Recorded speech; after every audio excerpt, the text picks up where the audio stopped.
everyone, welcome back to my channel. So यार I brought the new chapter now. ठीक है, we have already covered sexual reproduction and flowering plants. काफी सारे basic biology के topics मैंने cover करा दिए हैं जिसमें आपको काफी help मिलेगी to relate with any of the topic we are studying. ठीक है, सेल के ऊपर भी मैंने एक short basic video डाली हुई है जहाँ पे मैंने आपको बताया हुआ है कि सेल है क्या, how is it helping us form, है ना, और आगे सेल से क्या क्या चीजें बनती है. अब उसी सेल को डिटेल में दिया हुआ है क्लास 11th के चैप्टर नंबर 8 में. ठीक है, पूरा का पूरा यूनिट है जिसमें सेल के स्ट्रक्चर, सेल के फंक्शंस, उसकी डिविजन्स, उससे क्या क्या होता है, बॉडी में क्या क्या रिएक्शंस होते हैं, सब कुछ डिटेल में गिवन है. So I will be completing this unit. पहले मैंने सेल चैप्टर पिकअप किया है. Then if you want to give me suggestions you can give me also the same कि अगला मैम ये करा दो, so I'll go for that very topic.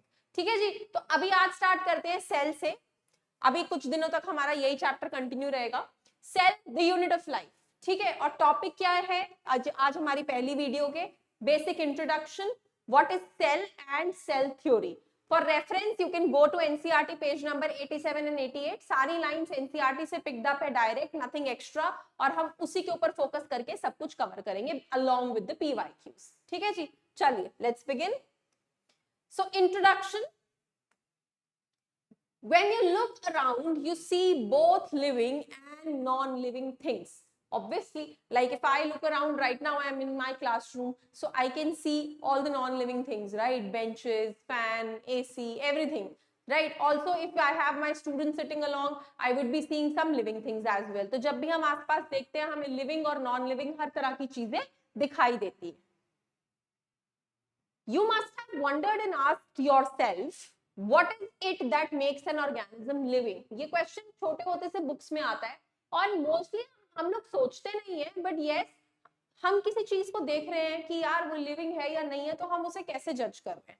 ठीक है, and how can we say that the inanimate thing that does not have which living thing has, कि एक non living thing में ऐसा क्या है जिसकी वजह से वो नॉन लिविंग है, और लिविंग थिंग में ऐसा क्या है जिसकी वजह से वो लिविंग है. ठीक है, तो ऐसी बातें दिमाग में आती हैं, लेकिन जब तक हमने बायो को डिटेल में नहीं पढ़ा होता हम इस वर्ड से अनजान होते हैं, and that is our cell. Presence of the basic unit of life, cell. तो सेल के होने पूरे के पूरे इंडिपेंडेंट एग्जिस्टेंस की वजह से हम किसी भी ऑर्गेनिज्म में उसको लिविंग बोल सकते हैं, right? For example, I can be called a living organism because I have independent cells inside me, right? लेकिन अगर किसी चीज में पूरा का पूरा एक सेल भी नहीं है तो हम उसको लिविंग कंसिडर नहीं करते हैं. That is what these lines say. So to consider any organism living, there is a basic requirement of the presence of basic unit of life, cell, in all the living organisms. ठीक है जी. Next, all organisms are composed of cells. सभी के सभी organisms किसके बने हैं? cells के बने हैं.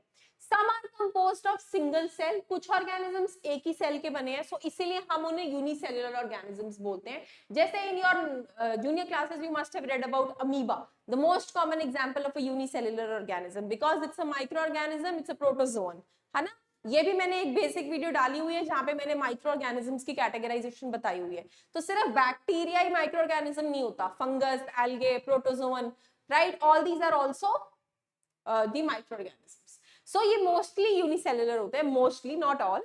Then while other like us are composed of many cells that are called as multicellular organism. And हम लोग जो बहुत सारे cells से बने हैं, plants, animals, birds, insects, ये सब बहुत सारे cells से बने हैं, so we call them as multicellular organisms. Also I'll tell you कि cell is so small that it is not visible with the naked eye. So any unicellular organism, if it is formed of one cell, so वो दिखेगा नहीं हमें. It comes under the category of micro organism that can not be seen with the naked eye. तो mostly unicellular organisms micro organisms में fit होते हैं. Okay जी. Next, what is a cell?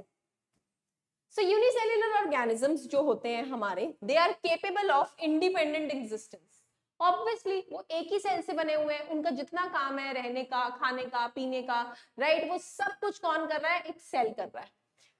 Performing the essential functions of life, और जितने भी life के जरूरी काम है वो भी सब वहां कौन कर रहा है? सेल. क्योंकि उनके पास हमारी तरह डिफरेंट ऑर्गन्स नहीं है, माउथ नहीं है बोलने के लिए, ईयर नहीं है सुनने के लिए, या लंग नहीं है, ब्रीदिंग के लिए, हार्ट नहीं है ब्लड पंपिंग के लिए, ठीक है। सो उनके ये सारे काम कौन कर रहा है? Just one cell.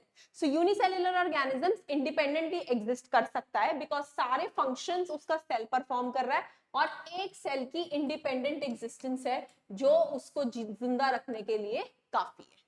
See the power of cell. A single cell can also keep an organism alive. लेकिन ये सेल पूरा होना चाहिए, okay, with all its functions.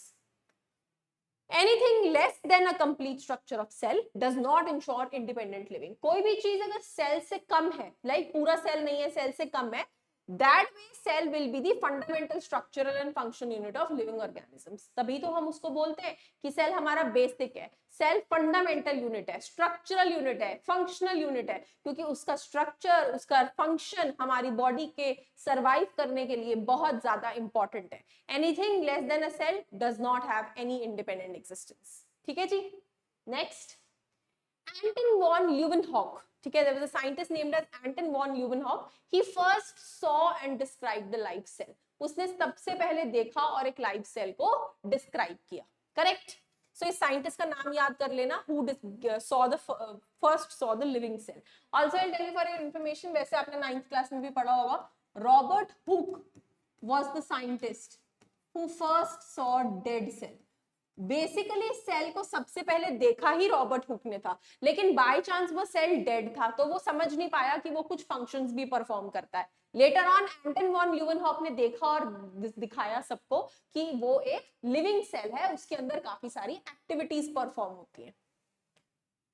Robert Brown later discover nucleus. Okay, anybody who does not know about nucleus, let me tell you, ये जो हमारा cell हम पढ़ रहे हैं ना, fundamental basic unit of life, इस सेल का भी एक कंट्रोलिंग पार्ट होता है। तो सेल के अंदर उसको कंट्रोल करने के लिए उसका एक कंट्रोलिंग पार्ट होता है जिसका नाम होता है nucleus. So if you anyways draw the cell, अगर आप कभी भी सेल ड्रॉ करो तो वहां पे सेंटर में या लेटरली कहीं पर भी क्या प्रेजेंट होता है? न्यूक्लियस। ठीक है, और ये न्यूक्लियस सबसे पहले कौन से साइंटिस्ट ने देखा था? Robert brown. Once cell was discovered, उसके बाद अंदर का न्यूक्लियस डिस्कवर किया गया था with the help of Robert Brown. The invention of microscope and its improvement leading to electron microscope revealed all the structural details of the cell. अब मैं बोल रही हूँ कि सेल इतना छोटा है कि आप देख नहीं सकते, इसीलिए वो मोस्टली माइक्रो ऑर्गेनिजम्स में हम यूनिसेलुलर सेल्स, क्योंकि वो भी दिखते नहीं है, ठीक है। तो अगर सेल हम देख नहीं सकते तो हम इतना बड़ा चैप्टर सेल पे बना के कैसे बैठे हैं? हम कैसे सेल के अंदर की चीजों को पढ़ रहे हैं? So all that is possible with the help of invention of a microscope. Microscope जो चीजों को थोड़ा जूम करके देखने में हेल्प करता है, उसकी अंदर की डिटेल्ड स्टडी देता है।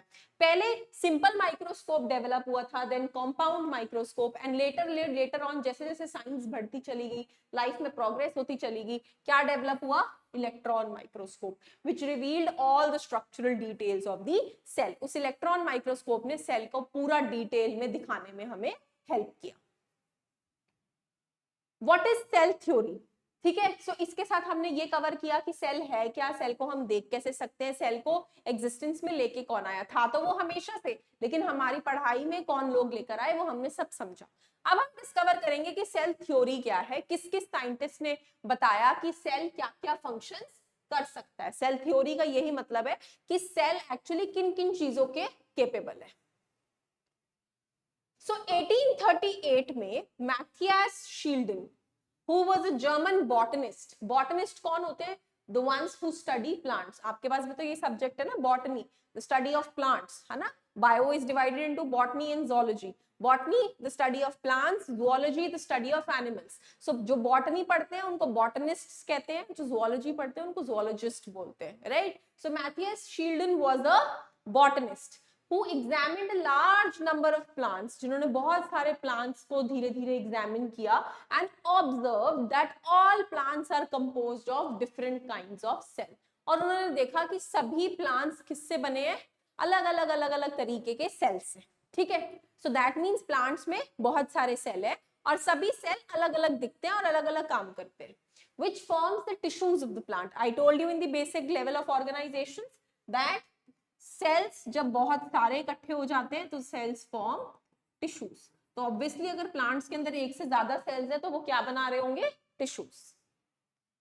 Later on, about at the same time almost, ज्यादा years में फर्क नहीं था, Theodor Schwann in 1839, a British zoologist, I told you the ones who study animals is the zoologist, studied different types of animal cells. उन्होंने animal cells को पढ़ा और उन्होंने भी same report the that the cells have a thin outer layer which is today known as plasma membrane. उन्होंने भी ये बोला कि जो हमारे animals हैं, एनिमल्स के अंदर भी मेनी सेल्स हैं, बहुत सारे सेल्स हैं, और हर सेल के बाहर एक आउटर कवरिंग है, ठीक है, जिसको हमने आज की डेट में क्या बोल रखा है, प्लाज्मा मेम्ब्रेन या सेल मेम्ब्रेन।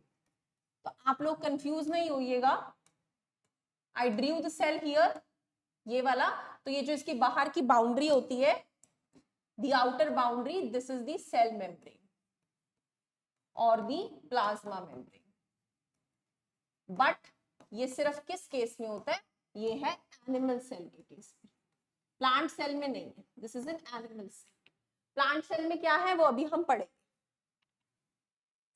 ओके, सो आज जो प्लाज्मा मेम्ब्रेन हम पढ़ते हैं उसके बारे में सबसे पहले किसने देखा था, श्वैन ने। 1839 में उसने काफी सारे एनिमल्स के सेल्स को ऑब्जर्व करके ये कंक्लूजन निकाला था। He also concluded, based on his studies on plant tissue, that presence of cell wall is a unique characteristic of plant cell. देखिए, ये हमारा प्लांट सेल है। प्लांट सेल के बाहर एक और मेम्ब्रेन होती है जिसे बोला जाता है cell wall. And this cell wall is the unique feature of plant cells only. It is not present in the animal cell. Animal cell में सिर्फ क्या होती है हमारी सेल मेम्ब्रेन, दैट्स इट, जो प्लाज्मा मेम्ब्रेन हमने अभी पढ़ी।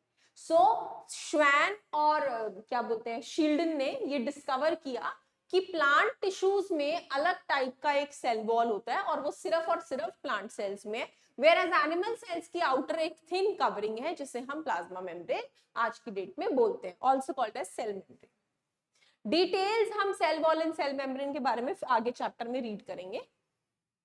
Now, on the basis of this, Schwann proposed the hypothesis that bodies of animals and plants are composed of cells and their products. मतलब animals और plants की body में सिर्फ क्या है, cells ही cells है, cell ही आगे cell बना रहे हैं, बस cells ही cell भरे हुए हैं, ठीक है, कि सभी plants and animals they are all composed of cells। तो ये हमें शील्डन और श्वैन ने समझा दिया था। But later on, शील्डन और श्वैन जब इकट्ठे करके ये थ्योरी दे चुके थे, फिर भी ये थ्योरी ये नहीं बता पाई थी कि नए सेल्स कहां से बन रहे हैं, from where are the new cells arising. ठीक है, हमने मान लिया कि प्लांट्स और एनिमल्स सेल के बने हैं, लेकिन क्या वो बचपन से इतने सारे सेल्स के बने होते हैं या फिर धीरे धीरे सेल डेवलप होते हैं, और अगर धीरे धीरे सेल डेवलप होते हैं तो कैसे होते हैं, क्या एक ही सेल टूटता है या कहां से सेल्स आते हैं। तो ये समझाने के लिए हमारे थर्ड साइंटिस्ट आए, who was known as Rudolf Virchow. Rudolf Virchow in 1855 first explained that cells divide, कि जो occurring cells हैं वही आगे डिवाइड करते हैं, and new cells are formed from pre-existing cells, और नए सेल्स बनते हैं पुराने सेल्स से। ओके जी, सो ये तो उन्होंने क्या बोलते हैं एक अपनी लैंग्वेज में फ्रेम किया था, omnis cellula is cellula for this statement only. Okay, so Rudolf Virchow was a scientist who told that new cells arise from pre-existing cells. तो ये थर्ड एक लाइन हमारी ऐड हो गई सेल थ्योरी में। He also modified the hypothesis which was given by Sheldon and Schwann to give the cell theory a final shape. तो उसने finally एक कंक्लूसिव सेल थ्योरी प्रपोज करी, जो शील्डन और श्वैन ने दिया था उसने उसको मॉडिफाई कर दिया, और आज की डेट में हम कौन सी सेल थ्योरी पढ़ते हैं, ये वाली।